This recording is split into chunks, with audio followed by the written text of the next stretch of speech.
Yes, people, be bold has left the Gold Coast. We've gone international to find out what people are also doing on the African continent. Our first stop was South Africa, and well, we've got a lot of exciting things, and you know, people are facing the same issues that we're having here. So let's take a look at something before we take you on to our first guest.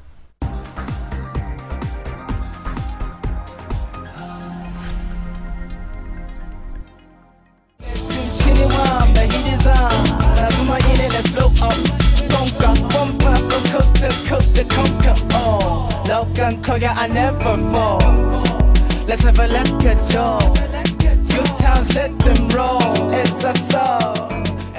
And Be Bold is right here in Cape Town to find out what young entrepreneurs are doing in South Africa. Well, Cape Town, as you may know, is the second most populous city in South Africa and the largest in terms of land area. Some of the most popular sites are the Table Mountain.